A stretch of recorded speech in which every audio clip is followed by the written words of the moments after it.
send me a screenshot or save a JPEG and share it with us on social media. So remember, on Twitter, it's Tuts Plus Design. For me personally, I'm Dan Loves Adobe. Or on Instagram, bring your own laptop. You're sick of that, right? I'll stop saying it. It's the last time I talk about social media. If you haven't done it already, you're not going to do it. All right, Don Scott, we will see you in the very next video where we look at something similar. We're going to bend and warp type rather than this kind of more liquefy stuff. I'll show you what I mean in the very next video. I'll see you then. Hi there, and in this video, we're going to take these super straight lines and bend them all sorts of different ways to get effects like this with just one click. We're going to do it with the lines, we'll do it with type, we'll do it with all sorts of shapes. Same lines, one-click effects, beautiful-ish. Some of them are crimes against design, some of them super smooth, super nice. It's really easy to do. Let's look at how to do it now in Illustrator. Alright, to get started from your exercise files, look for a file called envelope distort. I'll let you go and open that one. You don't have to. All that I've got here is I've got a bunch of rectangles. Okay, I've got 1, 2, 3, 4, 5 of them. I've put a tiny gradient in them for no reason. It goes from a lighter green to a slightly darker green. It's hardly noticeable, and I'll just stack them on top of each other. Now, the one thing that we need to do, okay, is that we need to group all of these together. So we're going to select them all. So black arrow, draw a box around them all, or shift click them all, okay, and then go to object and just make sure they're grouped. Now we're going to go to our effects panel and we're going to come down to warp, and there's a bunch to pick from. Just pick the first one, okay, okay, and make sure preview's turned on, okay, and then you can just slowly work your way through all these different settings. I'll go through them real quick now so you can see what they all do rather than you having to do it. So arc does an arc. Lower arc kind of bulges out the bottom. Same with the top for arc upper. Arch, like a rainbow. Bulge, okay.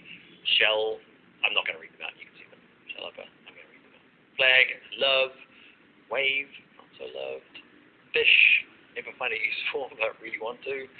Rise, look at that. Cool stuff, huh? It just means it's just really hard to do some of this stuff with like the pen tool and the curvature tool. It's often just easier to draw some shapes and then bend and twist them. So it's kind of like what we did in the last video where we lose liquefy, but it's a bit more consistent. So once you pick one, say I like the flag, and you can see you can do it vertically or horizontally, okay, and where it says bend, you can drag this left and right, depending on how much bend you want, okay, then you can play with these two different horizontal and vertical distortions. You get some cool stuff, huh? Look at that. Okay, look at that. It bends around on itself. So pick one, start messing around with these different settings. If you do pick one, and because now if I go through, it's going to remember these settings that I've picked, these kind of strange horizontal, vertical. So sometimes you might have to go back into it and say, actually, put that back to 0, put that back to 0, just to kind of, make it a bit more how it came out of the box. Oh, cool. All right, so I'm going to pick one. I'm going to pick my flag. I'm going to make sure it's horizontal. I'm going to play around with that. So it's all kind of like coming out of this point here and flaring out. Click OK.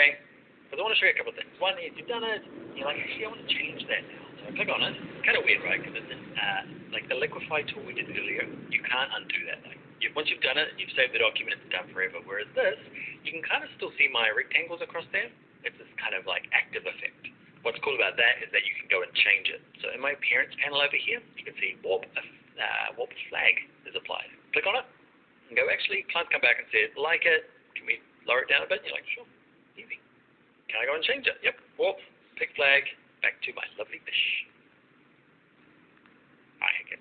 One of the weird things that's going to happen, though, is, like, say I like this, but I want it kind of flaring off the top of the page here, so I want to rotate it. Look what happens. Click and rotate. I have to use the edge of the box here, not the edge of this projecting kind of effect, but the kind of original rectangles here. And watch this. If I do it around this way, can you see? It's an effect that's trying to make it go horizontal still. So that's a bit weird. So I'm going to undo, till it's back to normal. To get around that, what you need to do is basically the same as what we did earlier with the type. Remember we outlined it? Okay. But with an object, it's called expand appearance. So object, expand appearance, and you'll notice that it becomes, you can't see those little stripy lines through the middle now. It's kind of just a full effect. Committed forever. I can't change it now, which is a drawback, so you might want to copy and paste it before you do this, but I get to rotate it. I'm going to rotate it around You can squish the ends. Okay, now it's just a regular old shape. I'm going to rotate it back around like this. Now I have type coming out the side for no good reason, just because I want to show you how to do it with type and the pros and cons for that. So type tool, click on it. Use my name. I always use my name. You use your name. Pick a font. I know what I want. Video slab. Like this one. Nice big kind of university slab serif. Big. Now, you'll notice there that I didn't use the font size. Okay, kind of cheated. So there's the font sizes. You can type it in there. Or what you can do is with your black arrow, like we did these shapes. Remember, if you hold down Shift and grab the side, you can shrink it down. Same with the type. I often do this because I don't want it to be a specific size, I guess. I want it to be relative to something, so I need to kind of visually see it. Just kind of make it the right size. Alright, Giant Dan, we are going to envelope distort you. The cool thing about this is that it doesn't need to be grouped, nothing needs to happen, just do the exact same thing, effect, warp. I'm going to pick one of these, pick fish, we love fish. There we go. Probably needs to be the other way. Any other way, I fixed it. Okay, so that's how you do type. The only other thing I want to show you with type is that type is still editable, which is quite cool. So we can double click it, and we can get around it, and we could be, I don't know, Jan. It's my mum's name. Wal. It's my dad's name. And Ben is my brother's name. I only learned this doing this course, and you're like, actually, we all have 3 letters. We all cut it down to 3 letters anyway. Okay, and black arrow, cut in the background there. We've got a pretty spectacular design there. You might use it a little bit more subtly. You can see it's quick, it's easy, it's updatable. If you need to get rid of the editability and you want to use, say, the liquify tool now, okay, we need to do the same thing as we did before with this. Okay, flag, object, expand appearance, and now it's no longer editable type, but it is that just kind of like fused shape that I can now rotate around. Right, my friends, that is warping in Illustrator. Often it gets referred to as an envelope distort. Doesn't really matter what you call it. It's pretty cool. That is us for now. In the next video, we're going to look at patterns and repeating patterns. It's fun, and I'll see you in the next video for that. Hi there. In this video, we're going to take the shape that we made earlier, flip it upside down, and then turn it into a repeating pattern that goes on forever and ever and ever. We'll take symbol 1, and then we'll turn it into a little bit more abstract version of it. We'll flip it around, and it'll just repeat on forever for us. It's great for backgrounds. I use it for printing fabric, printing wallpapers, gift wrap. Repeating patterns are awesome and easy. Let me show you how to do it now in Illustrator. Alright, to get started, go to exercise files, and you're looking for this one here called pattern. Open that up.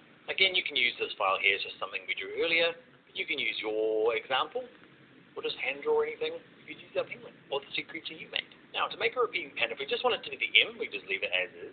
I'm going to group it, so select it all, object, group. Copy and paste it, so I've got another version of it. I'm just going to rotate it around, okay, just so that it's, so I get a bit more of an interesting kind of wallpapery pattern. The other thing you need to do is that whatever size it is now, so this is my US letter size, this is going to be the size of the pattern. It's quite hard to adjust the size of the pattern after you've made it.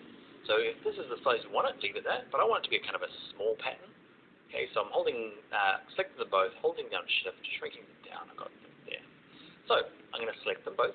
I'm going to go to Window, and I'm going to go to this unlikely character here. It's called Pattern Option. Doesn't seem very exciting, right? But this is where the excitement is hidden.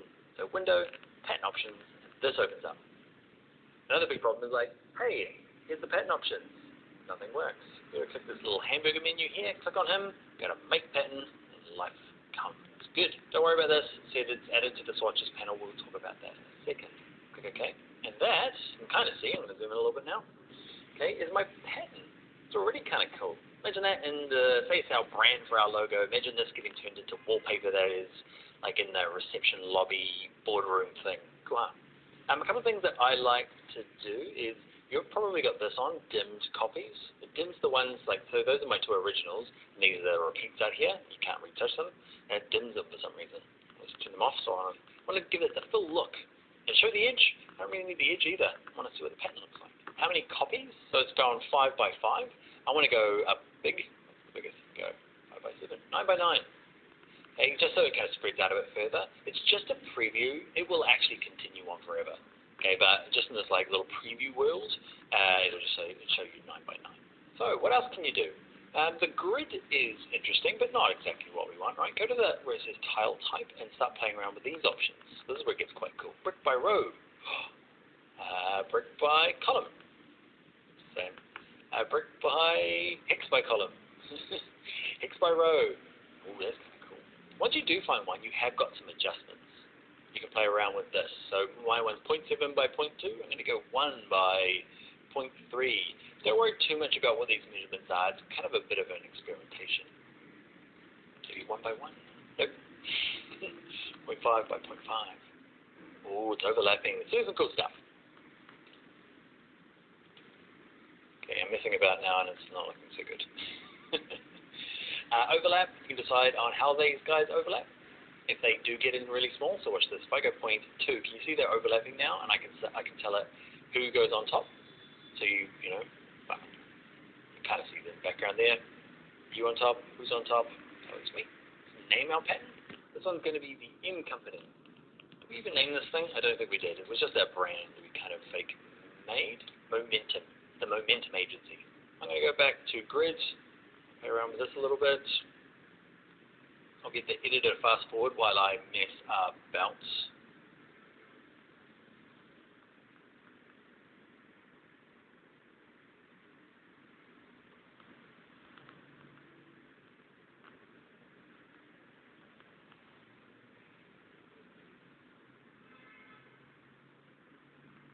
Alright, we're back, and you would have noticed I spent ages doing this.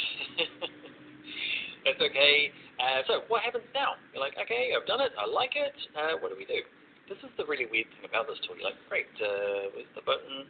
Way over here. Can you see the top left here? Okay. We've seen this before when we used isolation mode, but in this case, they're using this little grey bar. We want to hit this one. It says done. Say, done thing. And you're like, oh, what happened? Where did it all go? Okay, so what happens is you use these as your like creation tools. You make them and you make your pattern. And that little pop-up window at the beginning says, don't worry, we'll make it, we'll stick it in your swatches panel for you. And that's where we need to go find it. So we don't need these anymore. I'm just going to put them over here because I don't want to delete them for no reason. I'm going to draw out a rectangle. Any sort of, well, so I'm going to cover the whole background. Don't worry about the fill color, or maybe give it a stroke, give it no stroke. But the fill color is where we're going to change it. This thing popped up. You can have it open. It doesn't matter because the same things appear in here when you go to swatches. It's up to you. So I've got my rectangle selected. I've got fill color clicked, and there he is there. That teeny tiny little M Company. There he is there. There's my fill. Cool, huh? And that is my crazy repeating M pattern. Love it. Alright, next thing is let's edit this pattern. Let's first of all change what's in it physically, and then we'll change the size. So if you go to fill, so I've got my I've got the big rectangle selected. Go to fill. There's this option that says pattern options, or you can go to window, and pattern options is down here. It doesn't matter which way you go. And nothing really happens. Go up to the hamburger menu and say I would like to edit this pattern. And we go back into that kind of like mysterious world here with the grey bar at the top. And now what it lets us do is let's click on this one that says show tile edge, because that's kind of the boundaries of this repeating tile. So what I can do is I can copy this guy here and paste it. So I've got another guy. You can see what it's doing over all these different places, and now you can get all kind of like funky with copy, pasting another one. I'm going to do this more, I guess, trying to go for random. Just kind of moving it around so it fills in some of these gaps. Maybe one more. One a bit smaller. This is where, because there's lots of overlapping now, say, depending on which color is your primary color, you can start messing around with like who's on top, who's on bottom. Gives a bit more sense when you've got them overlapping. Now we've done it with the same repeating pattern. Okay, if you've seen patterns with, I don't know, it's a sea theme, and there's a fish, and then there's a starfish, and there's a bucket and spade. Draw these things and then kind of move them around to fit the gap. When you are done, just like we did before, click this random button up here, done. And then, like what it didn't do before is it didn't just disappear. You have to reapply it because we're a big chunk of it applied. It's starting to do some cool, I don't know, Jack and the Beanstalk stuff. I think it's a little bit more abstract now for our. Actually, what I might do is I'm going to go and adjust this. You don't want to see me doing it. I'll do it at the end if you want to hang out. But what you do need to see is what happens when you try and resize this box. Watch. When I resize it, okay, you can see it gets smaller. Just kind of weird. Black arrow, grab this rectangle, make it smaller. It resizes with it, which is not quite what I want, or it is like one or the other. Okay, sometimes you do want it, sometimes you don't. Where do you go and change this? Okay, so with it selected, actually you don't need it selected. Go to Window and go to this window option that says Transform. The Transform panel opens. Okay, and in here, there's a little flyout menu. It's really hidden. Like, you got to bookmark this video if you want to do this. If you're loving this pattern stuff, because, like, man, I only remember this because I have to teach it so many times. Where they hide some of these things. But you see here it says transform both. So when I'm resizing something or transforming it, it's going to resize both the object and the pattern. What I can say is actually I want to transform just the object only, please. So it means when I resize this now, see, kind of a little bit more. That's maybe what you need. The trouble is it's on forever. So next project, a month later, when you start doing something like, oh, why is it only, why isn't it rotating? Okay, so what you can do, and what I do, is as soon as I've kind of got it to what I want, I go and turn it back to both.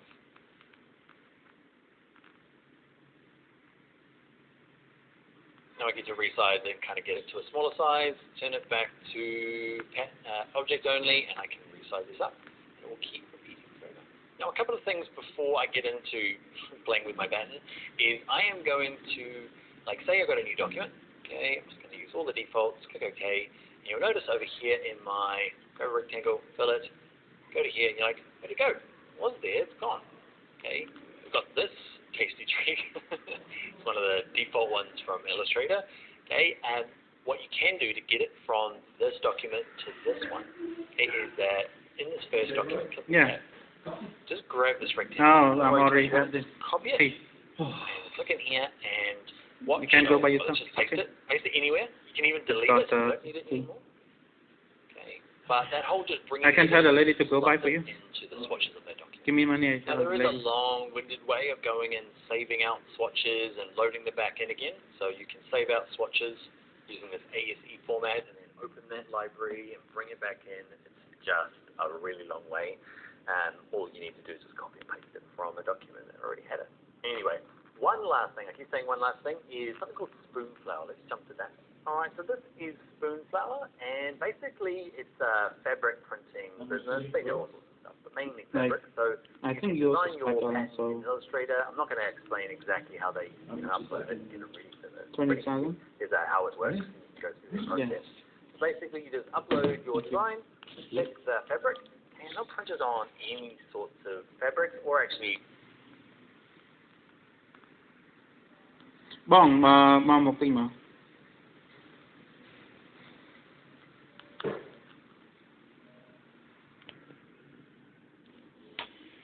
Tin cà phê ta thì hot latte kéo không? Hot latte. Cà phê latte cái đây. Cha, không có bộ. Thôi. You getting one? No, I got mine. In the oil bán. You get it all on your card? Yeah, all on my card. Oh. 1 cup, 1 point. Good. So if I save up to like 100 points, I can get like a free souvenir. Free souvenir? Yeah, No free coffee or free cake? You can get free coffee though. 9 points, you get 1 small cup of coffee. Oh, that's not bad. Yeah. I want souvenir though.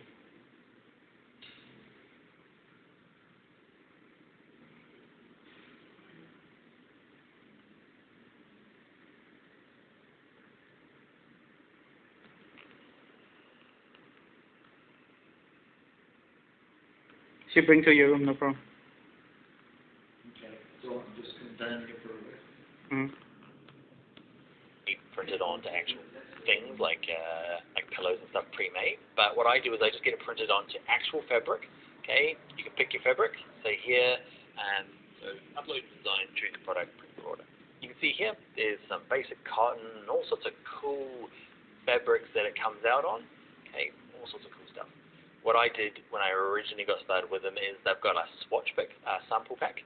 Okay, so you can get a feel for all of the different fabrics before you order them.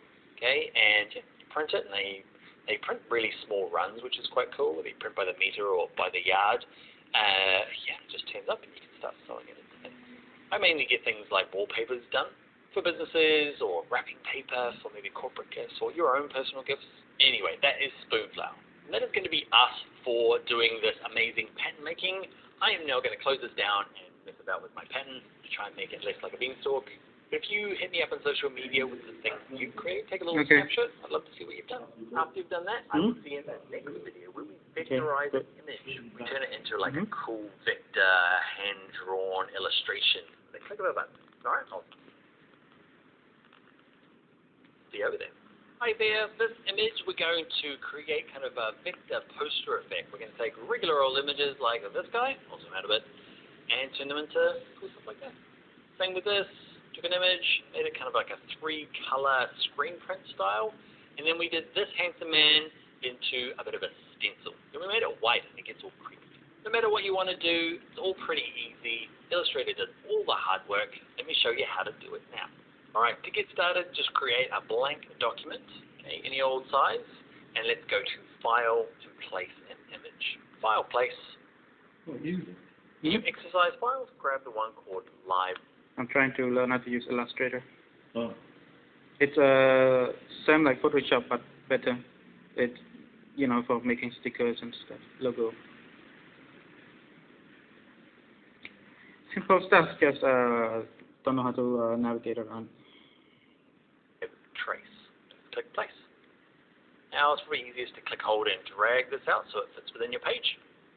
Okay, or just resize it if it comes in nice and big. So with it selected, with your black arrow, over here in your quick actions, there's this option called Live Trace.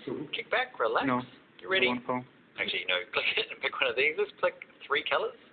Now kick back and relax. Now it depends on your machine. Mine's pretty good, hardcore machine. In terms of a laptop. Maybe she got money, no more so I'll get the editor and say she needs more money. I'll see you in a sec. Maybe the guys told her off. Alright, we're back. That took maybe another 60 seconds or so. It's not very long. If you've got a hand-me-down laptop and your computer starts making funny noises and the fans come on and it starts overheating, just know that's real common. Like, it's quite a stressful thing it has to do, so you might have to just relax and let it do its thing. Come back after a cup of tea. But it's pretty cool, huh? It's gone through and turned this into a 3-color document. Let's use colors from the document to make them. Let's look at how to adjust the options. So hopefully you've still got it selected. Over here it says trace image. You can go through the presets. I'm not going to go through them all because it takes a long time. We'll go through 1 or 2 more later in the class. But let's say we like this, but we just want to change it a little bit. So here's a little option here. It's open the trace panel. And this big old panel opens up. Actually, yours is probably looking a little bit more like that. So make sure preview is on, and what you can do, you can see here, I can adjust the colors. Okay, I can decide whether it's black and white or grayscale. Along the top here are some other kind of presets you can click on. The trouble with them is that they do take a while once you do click on one of them. So let's go through and pick one of the other presets. Let's go to 6 colors, and then we'll do one more before we go. We'll go fast.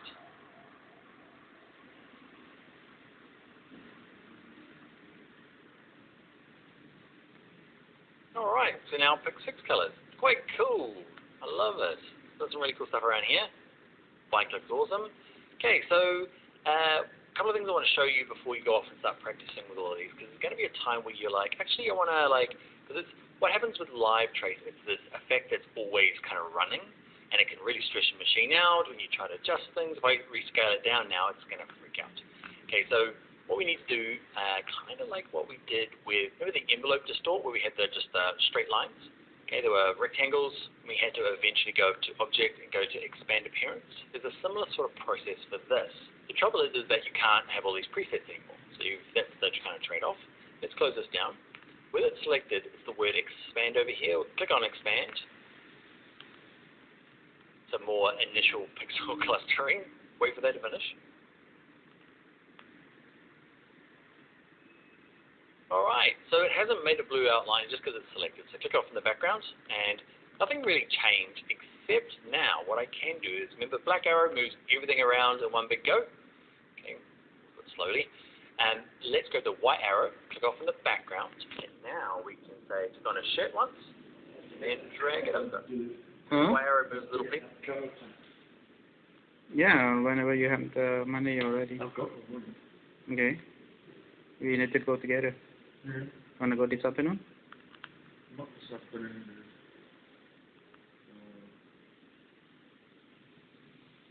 New Year? Hmm? We go in the New Year? No, they only open for Monday to Friday, no holiday. That's what I mean. We can go in the New Year, not at New Year. After the New Year. Yeah. Okay.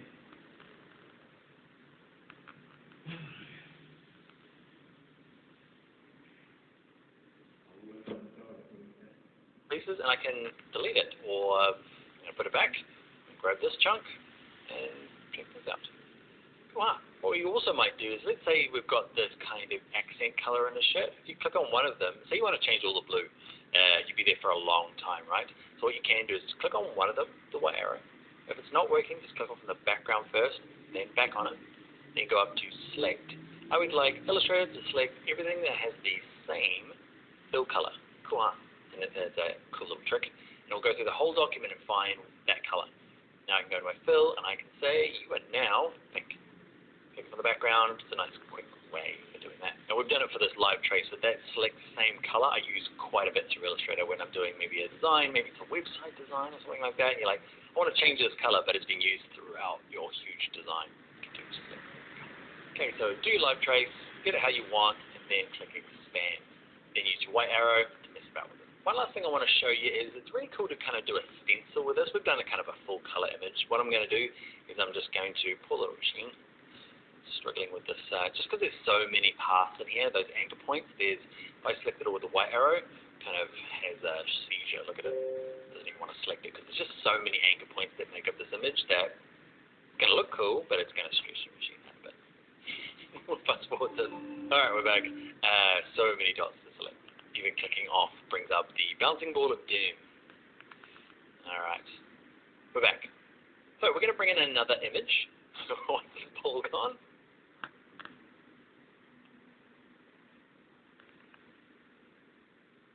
Alright, we had to fast forward that up. That took a little while. I leave it in there kind of just so you know, like if your machine's going really badly, don't worry. I got a pretty good Mac here and it's still stressed. Mainly because I'm doing video recording. But even if it wasn't, it's still pretty bad. So let's bring in another image file. Let's go to let's say I want to use me, my smiley face there. So the one called Daniel Walter Scott. We're going to place that image in here. But I want it to be that stencil like you saw at the beginning. So I can go through and say, actually live trace it, let's go to black and white logo. It's kind of half work, but what I really wanted was kind of me by myself with another background. The way to do it is we need to jump into Photoshop. Now I know not everyone has Photoshop skills. Probably a lot of people will. If you don't, I have a Photoshop course here on Invisibility. You can check that out. We'll just do some real basic stuff. I'm going to delete that, and I'm going to open that same image up in Photoshop. Photoshop, file open, where is me? It's got me with my microphone being in shot. Anyway, I want to cut myself out. A really quick, easy trick is select and subject. It's a really cool new feature in Photoshop. If you've got an old version of Photoshop, you might have to use the quick selection tool. And magic can't. It's a little hard to see often in these videos, the marching ants are on the outside, but if you can see them, it's done a pretty good job. And because this is a stencil, I'm not worried. Like, I just want a real basic selection. If you don't have that cool little select subject option, just use this tool here. It's called the quick selection tool. You kind of work your way around. I lost a little bit of my hair. Can't lose any of my hair. Lost too much. Need this tiny bit on the top. There's you back in there. Okay, so any which way you get a selection, I'm going to use a real cheap trick. No, I won't. I'll do the proper way. With the background selected, see this option here?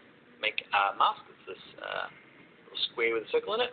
Cut out the background. Don't worry that it's all a bit chunky over here. We should fix it, but it's not going to make any difference to our stencil. Alright, let's go to File. Let's go to Save As. And I'm going to save it on my desktop, my class files, Daniel Walter Scott. Click everything's okay. Close down Photoshop. Back into Illustrator. So if you tidy it up first in Photoshop like that, just delete the background. If you're like, man, Photoshop's new to me, and I'm not going to go do the course, just use the eraser tool. Just delete the background. Because the stencil doesn't need to have a perfect edge, you can do something simple like that. So file place, I'm going to bring in the image that we put on our desktop. Okay, Daniel Walter Scott, there he is. Drag it out, and because I'm all by my lonesome now, I can go through and do live trace, go black and white logo, and just doesn't have any background. Cool, huh? Now the weird thing is, I think it's because we brought in a PSD instead of the original JPEG, but you notice the options have disappeared over here. Yours might not do this, mine seems to. So if you can't find those cool options that we get to change it from, remember 3 color to 6 color, you can get to it the long way by going up to Window and go to, it's called Trace Image, and you'll get back into this little option. If you know why it's not happening, message me on social media. I'm not sure why. Doesn't matter if it's the black arrow or the white arrow. But anyway, we can get the long way by going to Window, Trace Image. And what we can do is, this threshold is quite important when we're doing stencils, which is I lower it down and I can see a bit more detail. Okay, or at least you can kind of see what it's doing, right? It's kind of lessening the dark areas. Okay, you can just kind of drag it up and down to find where it looks good for your stencil. That's pretty good. Anyway, I'm going to go back to something. Not a real good balance, but you get the idea, right? You can tidy it up in Photoshop and then get this kind of nice, cool stencil thing with the glasses and the eyes. That's close enough. Now remember, once you're finished, you need to expand this thing, which is not over here anymore, so we're going to have to use the long way. I'll leave this in the course because you might have the same problem. Normally, though, they're just over here. You can do the options and do the expand. That's the long way. Expand these guys. And now, grab my white arrow. And because at the moment I've got this black stuff and this white stuff in the background, I'm going to click on white. What I mean by that is, watch this, if I drag the whole thing, can you see it's actually a white background? I'm going to move it over here to make it a bit easier. Grab my white arrow, click on it, I can delete it, but there's all these other white areas, so remember our trick. I'm going to undo, select any bit of white, then, remember, select same, little colour, look at us, then it's it. I've just got my handsome stencil. Alright, so that is how to vectorize an image. We did a kind of a stencil style plus, I guess, color kind of vector redraw style here. Your homework is to do your own image. Either go to Unsplash and find another cool image, or find a picture of yourself. Could be your dog, could be your kids, and yeah, make sure you share it with me. I'd love to see what you did. But for now, that is us. We are going to jump into the next video where we look at exporting for print and for web. Alright, see you in a bit. Hi there, in this video we're going to export our postcard, we're going to export some icons, we're going to make JPEGs, we're going to make PDFs, we'll show you how to make real high quality ones for your printer, low quality ones that can be downloaded from our website or emailed, plus how to export individual icons, PNGs, SVGs. It's all very exciting. Enough talk, let's get started. Alright, to get started, if you go to File Open and go to your exercise files, there's 2 files we need. Okay, files even. Export print and export web. Open both of those up for me. One looks like this, one looks like that. Okay, let's start with exporting print. Just click on the tab along the top. Let's say our goal here is to send this out to get printed. We want 100 copies done at our local print shop. The most common format for sharing with printers is a PDF. We'll do a JPEG as well, but a PDF will give you better results, retain some of the vector goodness inside of these images. Don't worry too much about it, but just know that PDFs give you really high quality, really small file sizes. How to do it? It's kind of weird. You go to File, and you think you go to Export, but nope, you go to Save As. Go to Save As, and the big thing we need to do is down the bottom where it says Format, change to PDF. The other thing I'm going to do is I'm going to put it on my desktop in that class files folder that we made. I'm just going to leave the name alone and click Save. Alright, so this is where all the magic happens. Up the top here, where it says PDF process, change this to high quality print. That's step number 1. The only other thing you need to do is where it says preserve Illustrator editing capability. Turn that off. Why? Because with that on, there's actually no difference between this PDF that we're making and the Illustrator file. It has all the working back-end stuff that only Illustrator needs. Your printer doesn't need it. So with that off, it makes the file not as smart, let's say, but it makes the file sizes absolutely small, and there's nothing that the printer actually needs. Okay, so don't worry about it. Just the high quality print, turn that off, and hit Save PDF. Illustrator's going to say, hey, you turned that thing off, but I kind of half explained it there. We just don't need all that extra information for a PDF. It does its thing. Let's check out my desktop. I've got that class files, and there it is there, exporting PDF. It is only 0.6 megabytes, teeny tiny. Let's have a look if we don't do it, just so that you, because if you're like, man, that's a big PDF, it's probably because you've accidentally forgotten. I'm going to do V2, forgotten to turn that off. So I've left it on just to see what it does. Let's have a little look. Takes a lot longer to make. Fine, let's have a little look. Got a V2, one 31 megabytes, and one is 0.6 megabytes. So huge difference. They will both print exactly the same for the printer, just with a lot of information they don't need. Alright, so that's how to get a high quality, looking real good print. Let's look at doing, say something that's going to be a PDF still, but it's going to be something that's maybe downloadable from your website or something you email out to clients. So let's look at doing a very similar process. Say that. This one's going to be my low-res version. Same thing as before, PDF. All we need to do though is at the top is go to smallest file size. Make sure that's off, still off. Click save. As you turn the thing off, I said, I know. On my desktop here, you'll get a lot smaller version. Low res, can you see? That was 650 kilobytes. That is only 99. Now, if we have a look at it, it looks fine. It's a lot smaller, teeny tiny, and I guess in today's world, half a megabyte is just fine. So you might not even have to get down to that really small file size. But we've just got one page. You might have a huge document with all sorts of things going on. Now, one thing that might happen is, not unlikely, but you might get a chance where you've set it to the high quality and it's still looking really ugly. You know, what happens? You can go up to effects and go to document raster settings, okay, and that might have been switched earlier on to something like screen, very low quality. You can turn it up here. Click OK. Yeah, I've had students run into that in the past. Let's say now that I want a JPEG, and this JPEG could be going for print because you're just like, I don't like PDFs, I need a JPEG for some reason. Or it needs to be uploaded to say your WordPress blog, and you need a JPEG. Again, they like to hide this in a weird spot. Let's go to File, go to Export, and we're up to this one that says Export for Screens. You can use Export As as well, or all three of these work. This is just the newer one. Export for Screens. It's just really handy. I want to export this one here to this tab. Yours probably defaults to Artboards.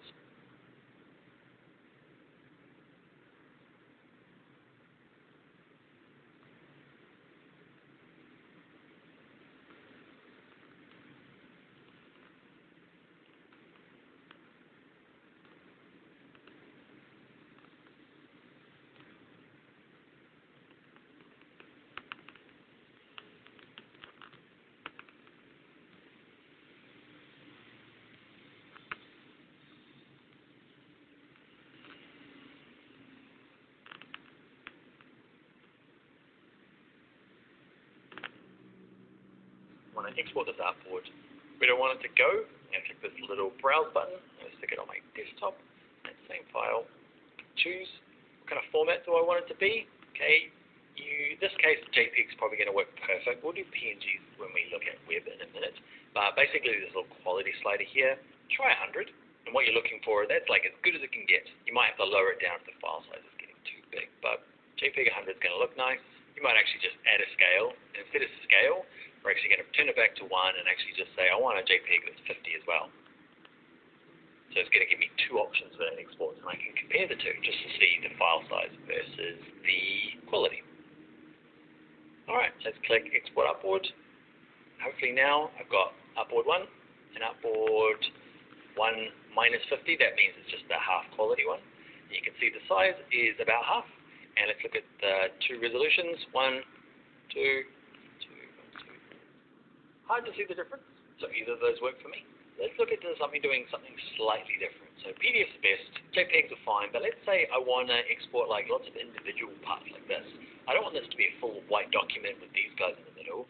I want them to have this kind of transparency so I can see through them. So that's the first thing. I need to make them something called a PNG. But also, I don't want to export them like what a lot of people do is they'll like delete this, then export that one, okay, and then delete everything but this one, and then export that. So exporting it individually is a new little trick that Illustrator does. And they like to hide it in a completely different space from all the other things. Okay, and it's this option here under Window, and go to this one that says Asset Export. So this little panel here, I'm just going to drag it to the side. So all you do is, grab this one here, just click, hold, and drag it. You can't drag the center because there's no fill on it. You have to grab the edge. So black arrow, grab the edge, drag it over here. There he is there. So we drag all our icons in. You give them a name. This one's called my palette. Man, I can't spell. The French person. That'll do. Okay, so drag this next one in. I can spell funnel. There we go. Your face funnel. Alright, flame I can spell. Let's have a look at flame. So what I'm going to do is this is actually in two parts. So I'm going to select it with my black arrow, both of them, and then I'm going to drag both of them in and wrong. Okay, can you see, because they weren't grouped, it went, oh, these must be two separate shapes. Okay, so I am going to undo that, and then see two separate shapes. If I select them both, go to Object, go to Group first, then drag them in, and then I can call it flame. Knowing that we can drag more than one in, I've grouped all of these ones for you. So I'm going to grab all three of these and just drag them all in. You see how it gets a little easier with a bit of practice. This one's my brush. This one is my stamp. Yes, I can spell all of these ones. Pencil. That'll do. Okay, so you've got them all in here. Nothing really has happened. So it's kind of like a holding area. Okay, what I need to do is I need to select all of these. Look, when I click it, can you see where it went blue? The editor will zoom in. It's a little hard to see on your own screen. You can click on individual ones, and I can pick, oh, I want it to be a JPEG, or I want it to be a PNG. What I'd like to do is just do them all at the same time. So hold Shift, and just click them all until they're all blue. Alright, now down the bottom here, you've got to decide on the format. Now, let's pretend we are going out to our website and we want transparency. So JPEG, unfortunately, doesn't allow transparency. It'll put a white background in here. So if you export it, you'll be like, white background, weird.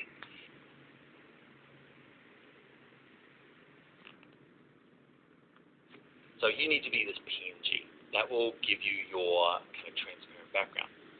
But there is a new format that's getting more and more popular called SVG. You could do PDF here as well. Okay, but SVG would be, say I'm sending it to a web designer or developer for icons for a website. They might go, you might have a chat with them, they're kind of new. Like, the developers I know, half of them know exactly what an SVG is and how to use it, and the other half are like, so I just send them JPEGs. What you can do, though, if you're unsure, or if you're unsure if they're unsure, is, see this thing that says Add Scale? We're not going to scale it up. We're going to go back to 1 time, so they're both the original size, but we're going to do this. So it just means one's going to be PNG, one's going to be SVG, and it's just going to make 2 copies for you. You can send them both, and they can just use whatever they like. So let's click Export. In my class files, I'm going to make a folder just to keep them all separate. So these are my web icons. Great. Click Choose. And hopefully now, on my desktop somewhere, I've got web icons. You'll see I've got 2 brushes.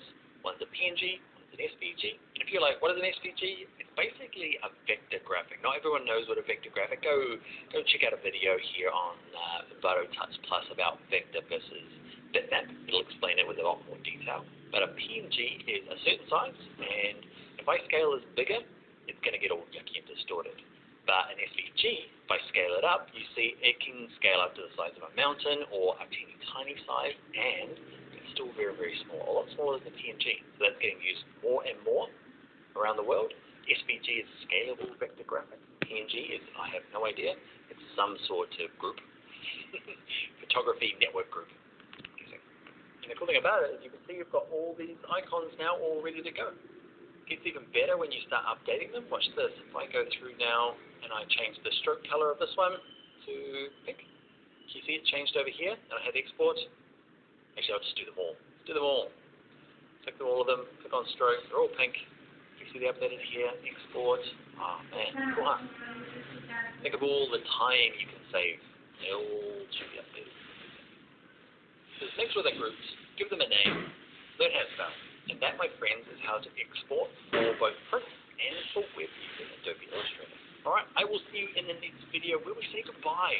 Don't skip the last video though. I've got some useful parting information. I'll see you over there. Alright, welcome. You made it to the end. I hope you enjoyed the class. I hope you really love Illustrator as much as I do. The next steps for you, so you've done a really good kind of general introduction to Illustrator, okay? The next steps for you is to maybe look at some more specific things. So here on the side, there are some really cool other tutorials for Illustrator. So go to search, just search for Adobe Illustrator and you'll find there's some really cool stuff. Daniel White's got some cool stuff, and Jonathan Lamb's got some really cool tutorials here. If you want to see some more stuff from me, I've got kind of like, this is the Illustrator for beginners. I've got a Photoshop for beginners, so if you are new to it or know it a little bit, go check that one out. I'm Daniel Scott here. So what else can you do? Your homework, okay, or the projects. Remember to post them on the forum. Remember, go to the forum and search for Illustrator, Adobe Illustrator for beginners, or post them to social media.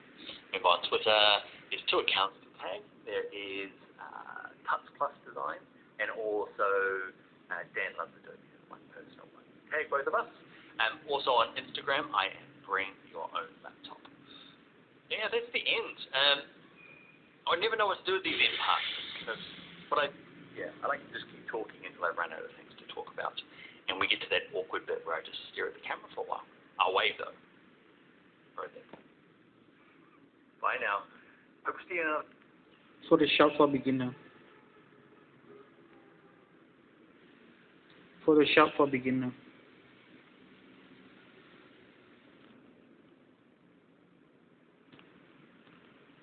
Hi there, my name is Dan Scott, and I'm an Adobe Certified Instructor here at Tuts Plus.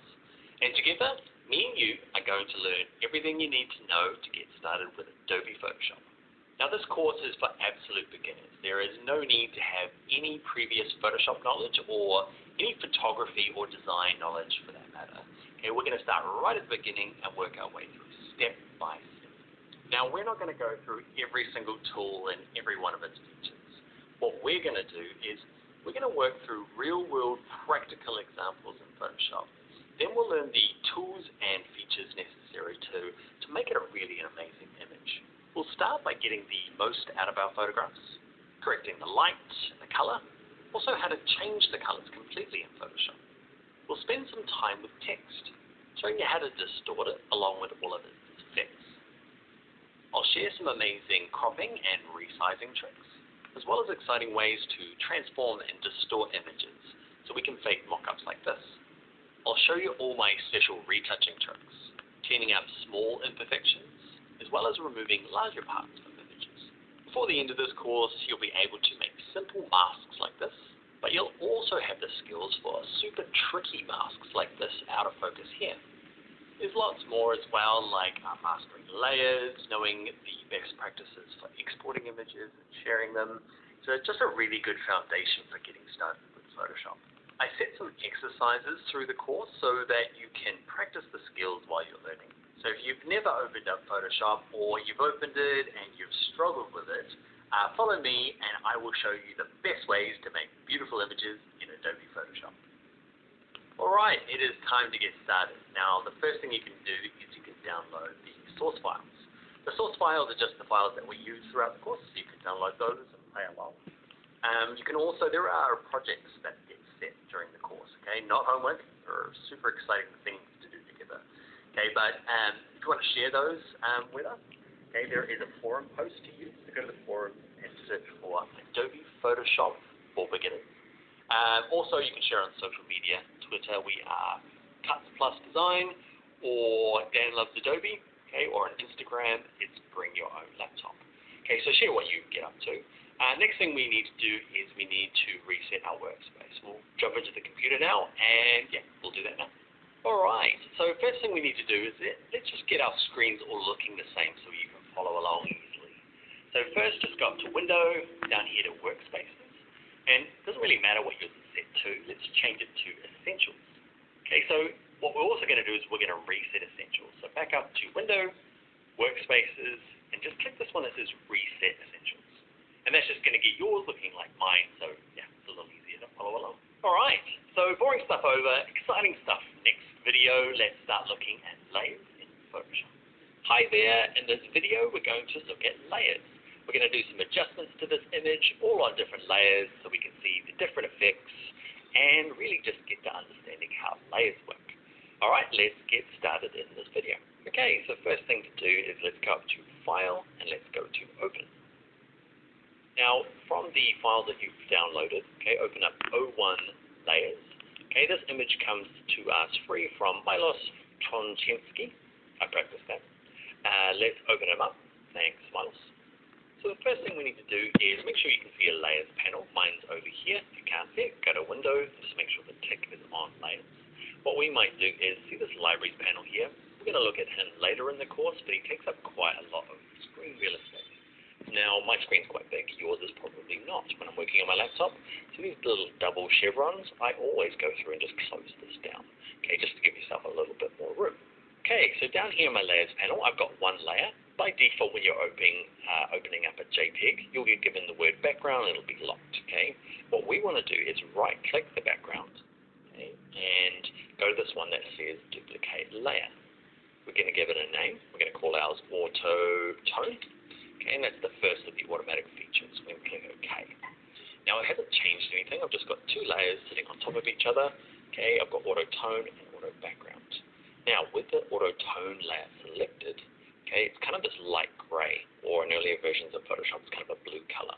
So with it selected, let's go up to Image, and let's go to Auto Tone. You ready? Stand back and... Pretty cool, huh? Pretty cool little automatic feature. Now, what Auto Tone's doing is it's looking at the highlights, midtones, and shadows, and trying to think they're not quite perfect.